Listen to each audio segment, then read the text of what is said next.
Assalamualaikum warahmatullahi wabarakatuh. Alhamdulillahi rabbil alamin. Wa sallallahu wa sallama wa baraka ala sayyidina Muhammadin sayyidil awwalin wal akhirin wa ala alihi wa ashabihi ajma'in.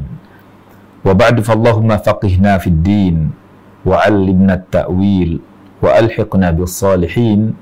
Wa sallallahu wa sallama wa baraka ala sayyidina Muhammadin wa ala alihi wa ashabihi ajma'in. Walhamdulillahi rabbil alamin. Akhawati fillah, ibu-ibu muslimah yang dimuliakan Allah Subhanahu wa taala. Alhamdulillah, kita bersyukur kepada Allah di hari ini, Kamis 7 November 2024, dapat berjumpa kembali dengan izin Allah. Semoga menjadi pertemuan yang barakah dan Allah tambahkan ilmu yang bermanfaat kepada kita semuanya, dan semoga Allah Subhanahu wa taala ridhoi kita untuk bisa mengamalkan apa yang kita ilmui. Amin ya rabbal alamin. Salawat dan salam semoga senantiasa Allah limpahkan kepada Nabi besar Nabi Muhammad sallallahu alaihi wasallam, keluarga beliau, sahabat-sahabat beliau, serta pengikut beliau hingga yaumil qiyamah. Akhwati fillah dan muslimat semuanya, pada pertemuan sebelumnya kita membahas beberapa ayat pertama dari surah Al-Alaq, yakni 5 ayat pertama yang merupakan ayat-ayat yang pertama kali turun kepada Rasulullah sallallahu alaihi wasallam. Dan itu sebagai pengantar yang kemudian di ayat-ayat berikutnya tidak turun serentak dengan 5 ayat pertama tersebut, namun turun di beberapa waktu lama setelah turun yang pertama itu. Jika kita coba kembali mengingat bagaimana yang telah kita pelajari di bagian pertama dari surah Al-Alaq, Allah mengingatkan kita semuanya berkaitan dengan betapa pentingnya membaca. Hal yang lain juga Allah ingatkan kita siapa kita dan bagaimana kita pada mulanya, baik dari ketika Allah baru menciptakan kita ataupun ketika kita sudah menjelma menjadi manusia yang mapan. Maka di ayat-ayat berikutnya nanti akan kita lihat bagaimana Allah Subhanahu wa taala mengungkap adanya sebagian manusia yang lupa terhadap dirinya dan lupa terhadap Allah Subhanahu wa taala. Ayat 77 dan 78 di surah Yasin ini mengingatkan kita dan mengingatkan semua manusia betapa manusia itu sangat sombong, sangat ingkar dan lupa diri. Allah ingatkan, awalam yaral insanu anna khalaqnahu min nutfatin fa idza huwa khasimun mubin. Ya. Awalam yaral insan, tidakkah manusia itu memperhatikan anna khalaqnahu min nutfah, bahwa sesungguhnya kami telah menciptakannya dari nutfah, dari setetes air mani. Fa idza huwa khasimun mubin. Namun ternyata secara tiba-tiba setelah melalui perjalanan fase penciptaan manusia, pada akhirnya ia khasimun mubin, menjadi musuh yang nyata.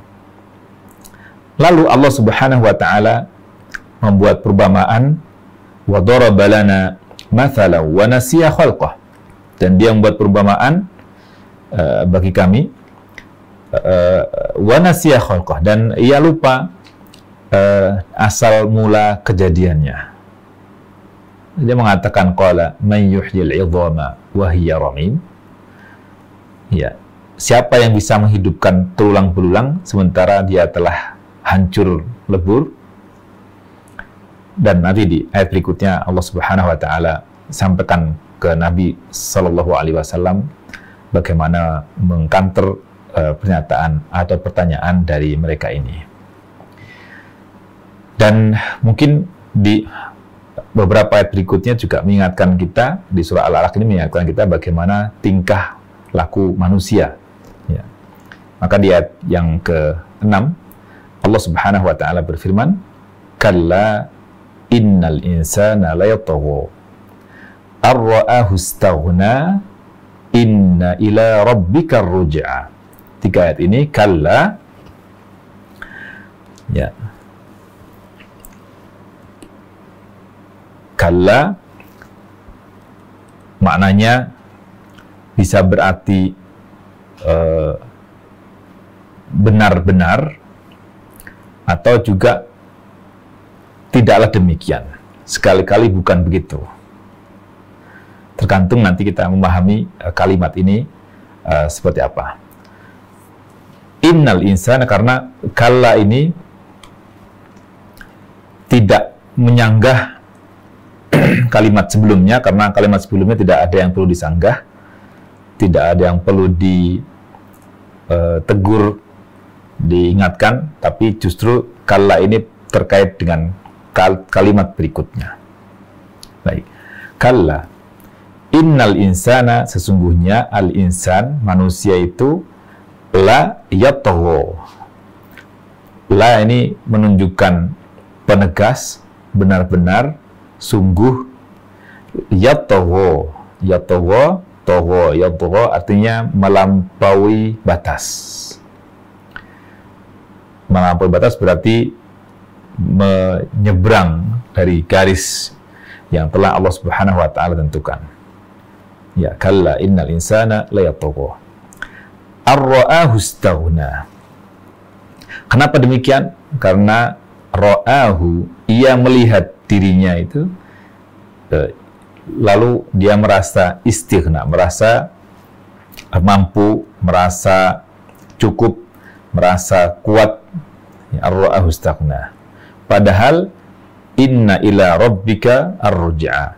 Inna, sesungguhnya, jangan dipanjangkan ya ini ya. Inna, sesungguhnya, ila rabbika, hanya kepada Tuhanmu. Munya ini adalah Rasulullah SAW, dan disandingkan dengan Rabb sebagai satu kemuliaan bagi Nabi SAW. Dan kemudian ar-ruj'a, inna ar-ruj'a ila rabbik. Inna ila rabbika ar-ruj'a, sesungguhnya hanya kepada Tuhanmu lah kembalinya. Ar-ruj'a dari kata roja'a, yarji'u artinya kembali, meninggal dunia, kemudian diadili oleh Allah Subhanahu wa Ta'ala. Baik, 3 ayat ini kita akan ambil pelajaran-pelajaran penting dari 3 ayat ini. Dijelaskan dalam tafsir Mukhtasar fi Tafsir Al-Quran Al-Karim. Beberapa ulama yang menyusun tafsir ini menyebutkan penafsiran dari ayat yang ke-6-nya, haqqan innal insana al-fajira mithla abi jahlin la yatajawazul hadda fi ta'addi hududallah. Sesungguhnya manusia itu benar-benar, dan wajar manusia itu, sewajarnya manusia itu, mana manusia yang al-fajir, yang berperilaku kriminal itu, seperti disebutkan di sini seperti Abu Jahal, karena ayat ini dan beberapa ayat berikutnya turun berkaitan dengan Abu Jahal. Berkaitan dengan Abu Jahal. Abu Jahal atau Abu Jahal? Ya, kalau secara bahasa Arab Abu Jahal, haknya bersukun ya. Abu Jahal ini gelar Abu Jahal di masa Islam. Sebelum masa Islam gelarnya Abul Hakam. Namanya Amr bin Hisham Al-Makhzumi. Ya, digelari Abu Jahal karena kebodohannya, atau juga disebut sebagai Fir'aunu hadhil ummah, Fir'aunnya umat ini. Sesungguhnya manusia itu la tajawazu al-hadda, benar-benar melewati batas, fi ta'addi hududallah, dalam memusuhi, membangkang, melanggar hudud Allah, melanggar hukum-hukum Allah Subhanahu wa Ta'ala. Ya, Kenapa demikian? Li ajli an ra'ahu staghna bima ladaihi minal jahi wal mal. Karena hal itu dilatar belakangi disebabkan oleh karena dirinya melihat berkecukupan, istaghna bima ladaihi, rasa berkecukupan dengan apa yang diraihnya berupa kedudukan, kekuasaan, wal mal, dan harta kekayaan. Jadi sebabnya adalah ar-ra'ahu istaghna bima ladaihi minal jahi wal mal. Punya kedudukan, punya kekayaan, lupa diri. Sehingga dengan dia punya ini, menganggap orang lain, menganggap dirinya tidak perlu dia tidak perlu bantuan orang lain, dan dia bantu banyak orang, akhirnya dia lupa bahwa sesungguhnya dia juga sebenarnya makhluk yang lemah. Inna ila rabbika ayyuhal insan, sesungguhnya hanya kepada Tuhanmu lah, wahai manusia, ar-ruju'u yaumal qiyamah, kembali pada hari kiamat nanti. Fayujazi kullam bima yastahiquhu, setiap diri kalian itu akan diberi balasan sesuai dengan yang berhak untuk diterima.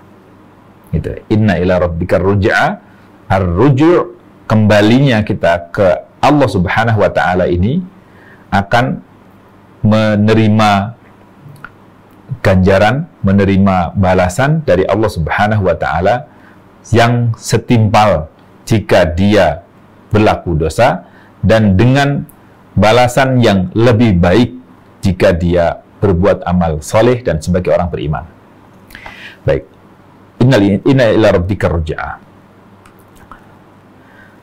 Dijelaskan di tafsir al-wasitnya Syekh Tontawi tentang kalla. Apa makna kalla di sini? Kalla itu adalah harfu rad'in wa zajrin. Kalla itu adalah kata yang berfungsi untuk menyanggah dan menegur. Menegur ya, sanggahan dan teguran. Jadi rad'a itu sanggahan, zajr teguran. Sanggahan terhadap apa yang disebutkan atau dianggap oleh orang dan itu tidak benar. Juga sebagai teguran agar berhenti dari melakukan perbuatan itu. Jadi dua hal ya, rad'a dan zajr. Rad'a itu menyanggah, menolak. Kemudian zajr itu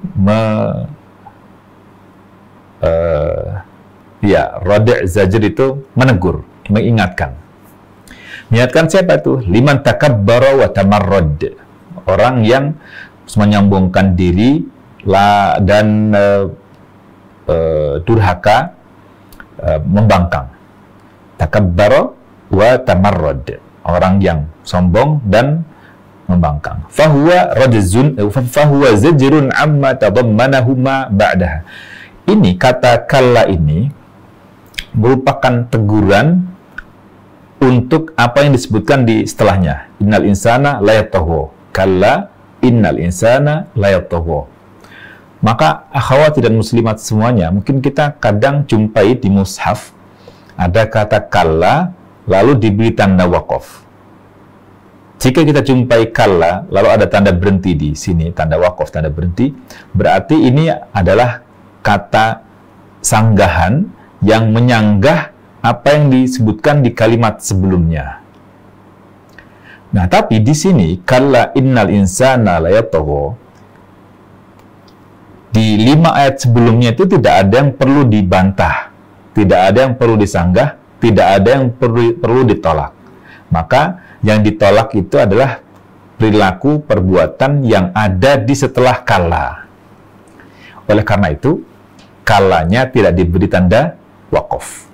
Kalau ada tanda waqaf, berarti kallanya itu menyanggah, menolak apa yang disebutkan di sebelumnya. Paham ya? Tentang kalla. Maka tidak semua kata kalla di dalam Al-Quran diberi tanda waqaf. diberi tanda waqaf ketika ia terhubung dengan kalimat sebelumnya. Li'anna ma qablaha laisa fihi ma yujibu az-zajra war-radd'.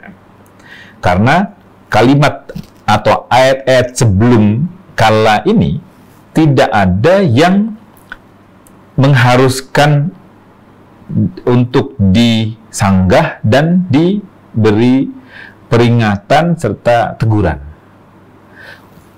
Baik, ini yang pertama. Jadi makna pertama tadi maknanya menyanggah dan menegur, mengingatkan. Makna yang kedua, wa yasihu an takuna kalla huna bimakna haqqan. Makna yang kedua, kalla di sini bisa berarti haqqan. Sungguh, benar-benar, emang selayaknya, emang sewajarnya, sepatutnya begitu. Jadi haqqan. Jadi kalau di sini dimaknai haqqan, berarti haqqan innal insana la yatgha. Ya, emang lumrah begitulah manusia berbuat melampaui batas itu. Baik. Gitu ya. Wa qauluhu la yatgha, kata yatgha itu kata kerja bentuk sekarang dan akan datang. Yang maknanya tughyan itu tajawuz al-haqqo fit takabburi wat tamarrud, melampaui batas kebenaran dalam takabbur, kesombongan dan pembangkangan atau kedurhakaan atau kemaksiatan. Baik. Innal insana la yatgha. La yatgha ini subjeknya adalah dia. Dia, huwa, yatgha, yang kembali ke kata al-insan. Subjeknya huwa, dia, yang kembali ke kata insan, manusia. Karena kata kerja itu kalau dalam bahasa Arab subjeknya ada di setelahnya sebenarnya. Nah, karena setelahnya nggak ada, maka berarti kembali ke huwa, dia, yaitu ke manusia ini. Wa dhamiru fi qawlihi ra'ahu ya'udu al insani at-taghi. Ini yang dimaksud yang yatgha, yang melampaui batas dalam kesombongan dan kedurhakaan tadi itu adalah manusia yang disebutkan sebelumnya. Lalu ar-ra'ahu, oh ya, di berikutnya kalla innal insana la yatgha ar-ra'ahu istaghna. Dia memandang dirinya merasa berkecukupan. Ar-ra'ahu di sini makna ra'a, melihat. Ra'a itu kan ru'yah. Ru'yah sudah sering kita bahas ya. Ru'yah artinya melihat. Ru'yah, tapi dia ini ru'yahnya makna ru'yah di sini ar-ra'ahu istaghna, melihat dirinya tadi, memperhatikan dirinya itu adalah maknanya ru'yah ilmiyah. Ru'yah yang berarti melihat dengan kacamata ilmu, artinya mengetahui. Jadi ru'yah di sini melihat bukan dengan mata kepala tetapi dengan keilmuan. Jadi melihat berdasarkan pengetahuan. Baik. Demikian beberapa poin penting yang disampaikan oleh Syekh Tontowi di At-Tafsirul Wasit.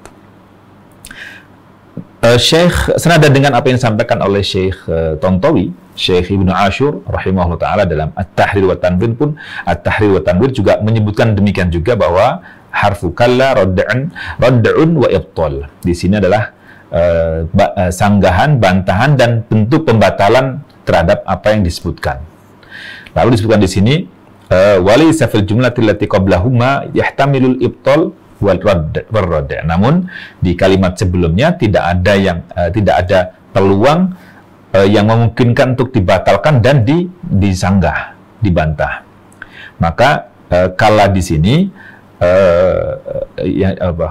fawujudu kalla fi awalil jumlati dalilun ala anna al-maqsud bir-rad'i huna ma tadammanahu qawlu ara'aita alladhi yanha 'abdan idza shalla. Oleh karena itu, karena tidak disebutkan di kalimat sebelumnya yang dibantah dan disanggah serta ditegur tadi itu ya bagian yang mana atau perilaku yang mana, maka di sini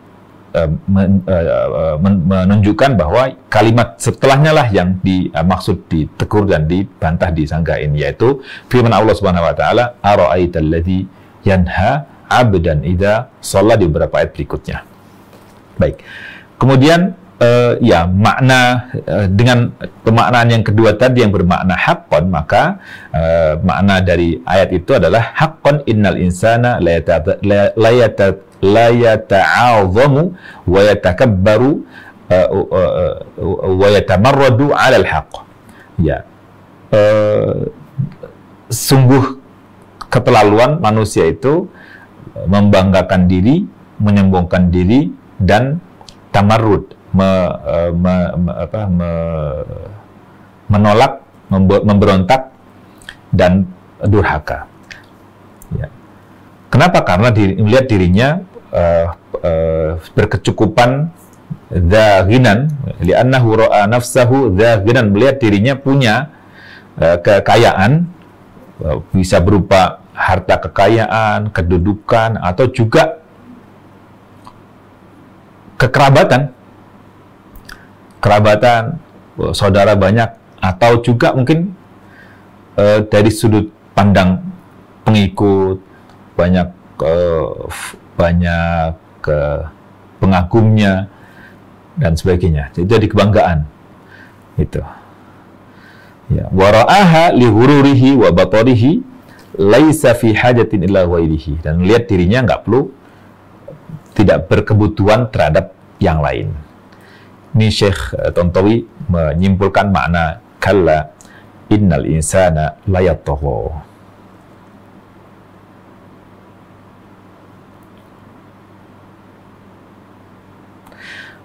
Dan diingatkan di sini bahwa anehnya manusia itu ya tadi pertama maknanya hakon tadi ya, sungguh benar-benar gitu. Yang kedua, atau yang diterjemahkan dalam bahasa Indonesia itu maha kada yang bagi ayakunal insan, nggak begitu loh harusnya manusia itu, tidak selayaknya, tidak seyogianya manusia ini yang Allah Subhanahu wa taala telah karuniakan banyak nikmat, lalu Allah ciptakan manusia dengan sempurna ini, dengan sebaik ini, kemudian Allah Subhanahu wa taala juga ajari kita, karuniakan ilmu pengetahuan kepada kita yang tadinya kita tidak ketahui, dan juga Allah Subhanahu wa taala juga telah karuniakan nikmat yang tidak ada bandingnya dengan nikmat yang lainnya. Tapi ternyata manusia itu justru mengingkari atau kufur terhadap Allah Subhanahu wa taala, padahal semua itu adalah karunia dari Allah Subhanahu wa taala. Wa yatagha alaihi, dan dia menyombongkan diri kepada Allah Subhanahu wa taala, merasa dia punya, merasa dia mampu, lupa dengan Allah Subhanahu wa taala. Baik. Demikian dalam tafsir At-Tabari menyimpulkan tentang makna kalla innal insana la yatagha. Al-insan di sini, siapa sesungguhnya dimaksud dengan al-insan? Kalla innal insana, apakah semua manusia atau manusia tertentu, atau pada masa Nabi Shallallahu Alaihi Wasallam secara konteks siapakah dia? Wal muradu bil insani huna, yang dimaksud dengan manusia di ayat ini adalah jinsuhu, yaitu jenisnya manusia. Li'anna min tab'il insani ayatagha, karena masuk dalam ranah tabiat kebiasaan manusia itu memang punya potensi untuk yatagha, melampaui batas dan durhaka. Itu. Idza ma kathuratin ni'amu baina yadayhi, ketika telah banyak nikmat yang diperolehnya. Illa man asamahullahu ta'ala min hadzal khalqidz dzamim, kecuali mereka yang dijaga oleh Allah Subhanahu wa taala dari berbagai keburukan yang memang berpotensi pada makhluk yang hina ini, pada kita manusia ini yang hina. Bi'an syakarahu subhanahu wa ta'ala ala ni'amihi, yang seharusnya dan yang dijaga oleh Allah Subhanahu wa taala itu dari manusia ini, maka pada akhirnya dia mensyukuri berbagai nikmat yang telah dikaruniakan oleh Allah Subhanahu wa taala. Wasta'malaha fi ta'atihi, dan menggunakan, memanfaatkan apa yang telah Allah berikan, berbagai nikmat itu untuk ketaatan pada Allah Subhanahu wa taala.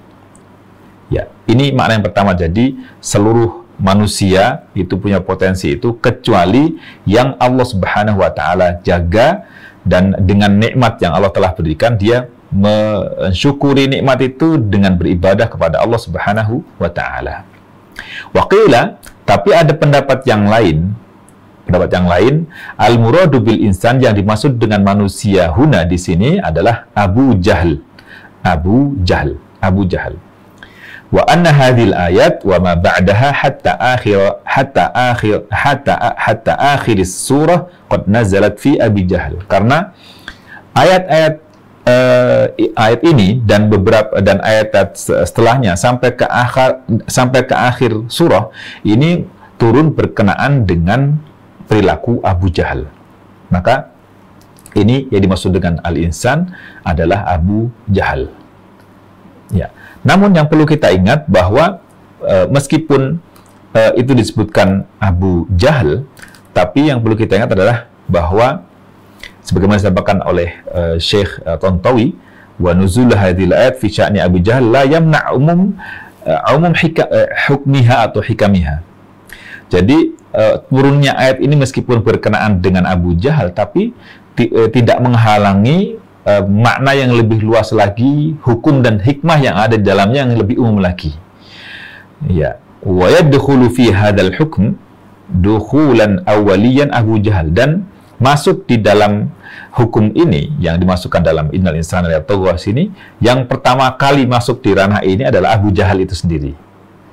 Idil ibratu bi umumil lafzi la bi khususis sabab. Ada kaidah dalam hal berkaitan dengan sebab nuzul, sebab turunnya ayat. Kaidahnya gini, al-ibratu bi umumil lafzi. Ibrah, pelajaran yang bisa kita ambil dari ayat-ayat Al-Quran itu berdasarkan keumuman lafaz, berdasarkan keumuman ungkapan, redaksi yang ada di dalam Al-Quran. La bi khususis sabab, tidak pada khususnya sebab saja. Jadi ketika ada sebab turunnya ayat, bukan berarti kemudian ayat itu hanya berkaitan dengan penyebab yang menyebabkan turunnya ayat tersebut, tapi maknanya lebih luas lagi, bermakna bermanfaat untuk semua manusia. Begitu. Jadi al-ibratu bi umumil lafzi la bi khususis sabab. Baik, kalla innal insana la yatgha ar-ra'ahu istaghna.